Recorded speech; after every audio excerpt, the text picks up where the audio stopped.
aristas del nacionalismo en México, por supuesto, ¿no?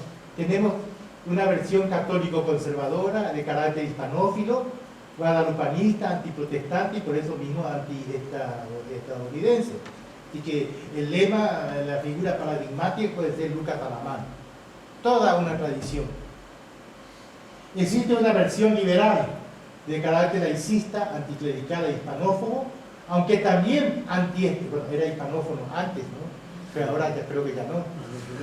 Aunque también antiestadounidense, que fue hegemónica desde la Reforma y que después de la Revolución se convirtió en nacionalismo revolucionario. Figura paradigmática, Benito Juárez.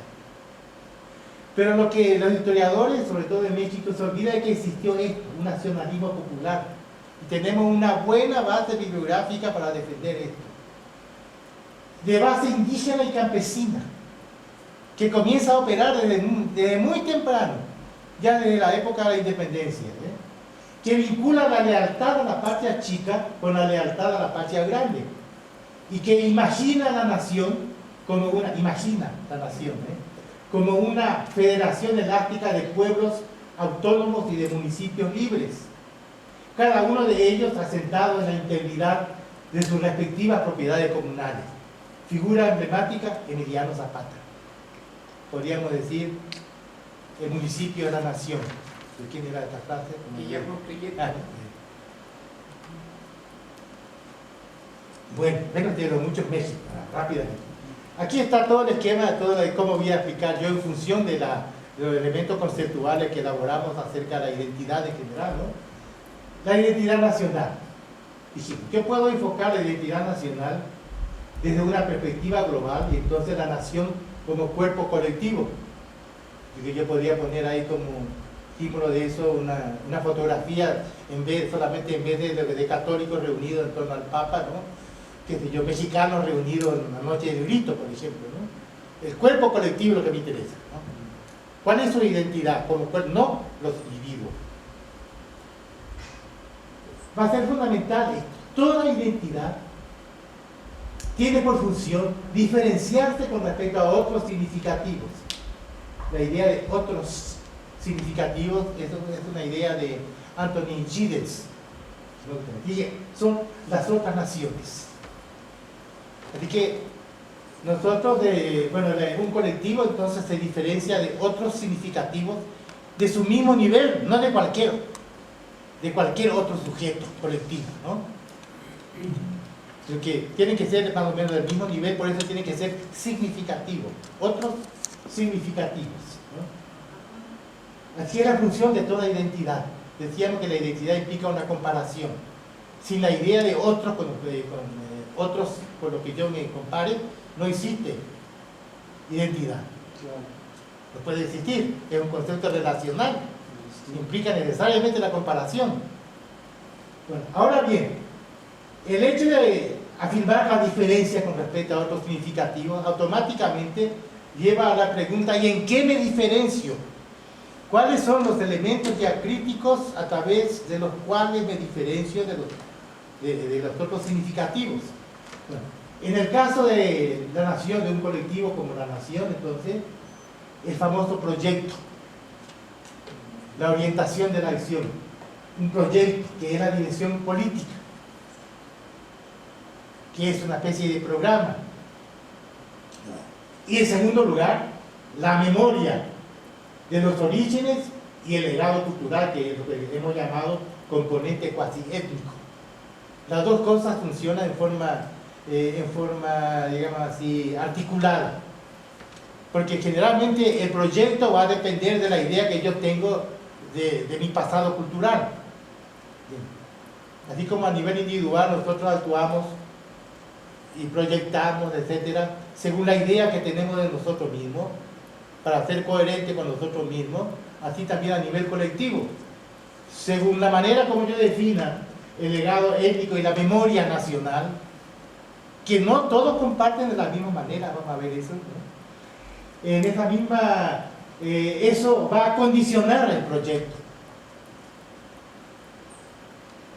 Así que dime cuáles son los rasgos culturales que para ti definen al mexicano y te voy a decir cuál es tu proyecto. Esa idea más o menos. elementos diacríticos. Esto con respecto, es lo que vamos a hacer, vamos a ejemplificar muy rápidamente, ¿no? Ahora, otra cosa es estudiar la identidad nacional desde el punto de vista de los individuos ciudadanos. Y en este caso se trata más que de identidad, de identificación. Así que acuérdense que era importante definir sobre todo la identidad individual como proceso, no como un estado, mucho menos como una esencia. Es un proceso, algo que se está reconstruyendo, incesantemente reconstituyendo, ¿no? Entonces hablemos de identificación con la nación. Y vamos a distinguir dos tipos de identificación.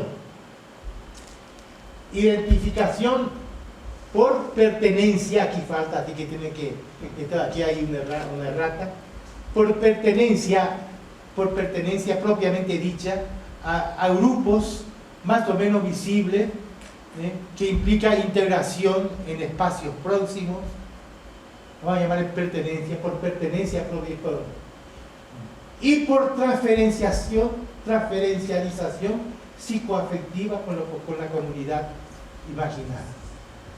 A los grupos, bueno, es que yo me identifico con un grupo determinado, con la iglesia, con mi iglesia, por ejemplo, con mi iglesia local, en mi parroquia, de una manera muy diferente a como yo me identifico con la iglesia universal, como comunidad imaginada e imaginaria también, ¿no? Esto va a ser posible solamente por transferencialización y vamos a necesitar, en este caso, de los psicólogos sociales y sobre todo de la psicología social freudiana para explicar este fenómeno. De cómo nos transferencializamos en una nación imaginada como México. Bueno, adelante. Vamos a desarrollar un poco esto.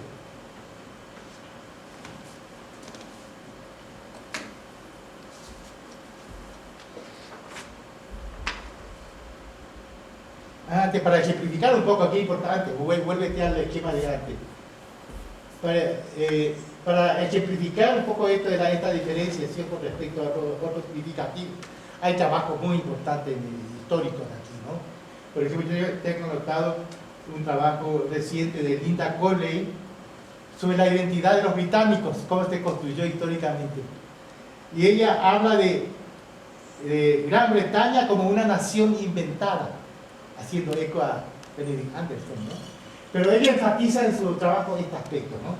¿Cómo se constituyó? ¿Cómo es que llegó a formarse una sola nación de la fusión entre Escocia, País de Gales e Inglaterra, ¿no? Nacionalidad dominante los ingleses, haciendo la guerra y oprimiendo constantemente a los escoceses y a los galeses. A los galeses casi borraron del mapa, aunque ahora hay un movimiento curioso, un movimiento de despertar, están buscando sus características culturales propias, su estilo propio, hasta su lenguaje antiguo, etcétera, etcétera, ¿no? Hay una especie de reminiscencia país de Gales. ¿Cómo se logró esto? Esta fusión, que internamente implicaba guerras interminables y peleas entre dinastías, etcétera, etcétera. Pues dice esta mujer de su trabajo en Nación Mental, gracias a las guerras de casi un siglo, las guerras históricas de Gran Bretaña contra Francia, enemigo ancestral, y contra España entre 1715 y 1815.